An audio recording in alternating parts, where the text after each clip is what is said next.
We still continue to take a look at some more movers, upgrades, downgrades. I am joined here by Diane King Hall, host of Morning Movers, here looking at some of the movers because of the upgrades and downgrades. And how about we start with the Mag 7 name, looking at Amazon? Yeah, and listen, Amazon needed some love. It's got to play catch up when you compare it to the rest of the Mag 7. And there have been a lot more analyst calls who are calling that one to the table to be next. You got Wells Fargo today boosting its price target on Amazon and upgrading it. They've upgraded it to overweight from equal weight, so they've come off the sidelines on this one. Their new price target is 280. That's up from 245. So they certainly see more upside from here. You are seeing shares move higher by a little bit more than 1%. The call based mainly on renewed optimism about AWS, right?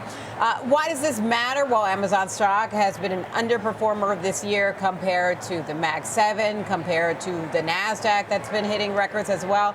And so this analyst seeing AWS revenue acceleration as essentially the key to reversing the downbeat pattern, the underperformance, I should say. They've raised their AWS growth forecast to 22%. This is Wells Fargo raising it. That's above consensus. The drivers they see are Project Rainier, that's that massive new data center build in Indiana, and Anthropic is a key partner there. So they see some impact from there. There are some risks to watch. There's some technical hurdles, some margin pressure they see potentially as the AI workloads scale. So that's one of the headwinds. But big picture, Wells Fargo raising its forecast when we think about earnings and overall valuation as well. Nicole. All right, and thank you for that. So we'll continue to watch that name, which is higher by more than 0.75%.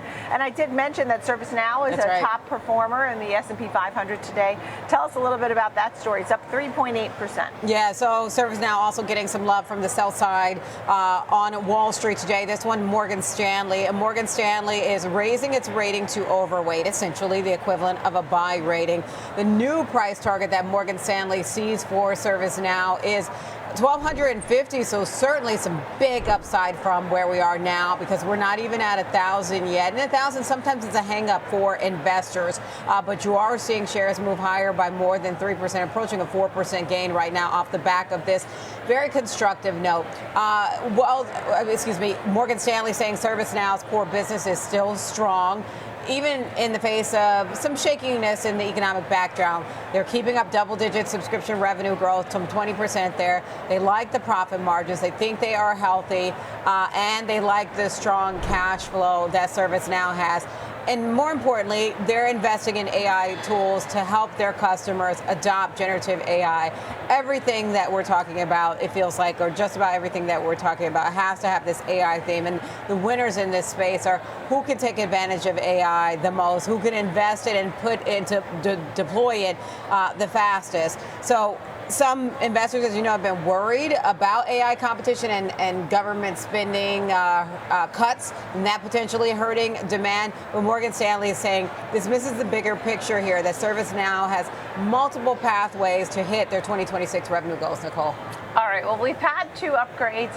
There is a downgrade here as we take a look at Adobe. Some thoughts here. It's been a difficult year for Adobe, and the difficulties continue here. This is Morgan Stanley out as well. There's analysts are busy this morning. Morgan Stanley downgrading Adobe to equal weight from overweight. So they had been in the buy camp. They're moving to the sidelines. There's some on the street who argue that once you move neutral, that's essentially the equivalent of a sell rating. They've cut their price target to 500 down to 450. It was 520. They say that Adobe's AI innovation has not translated fully into revenue yet. They did acknowledge that Adobe's rolled out some impressive features, generative AI features, but the monetization of that, the money from this is just slow to show up here. So this is a challenge. And they flagged uncertainty about how much AI will really lift Adobe's core subscription business, especially when you think of competition from the heavyweights like a Meta, like an Alphabet, Google. So listen, to be fair, Adobe still has revenue growth. They've got 10% growth, but the way the street is seeing this is it's just not enough, and shares down right now off the back of this. All right. Well, a lot of movers there, and I'm sure you'll be watching this name, LAC. We talked about Lithium America a short time ago with Sam. because the Trump administration wants to take an equity stake. Stock, Diane, right now is up 88%. Ooh, LAC. big move. So I told you it was up about 70%, but now it's up about 86%. So wow, a lot of movers here on Wall Street. Diane King Hall, thank you.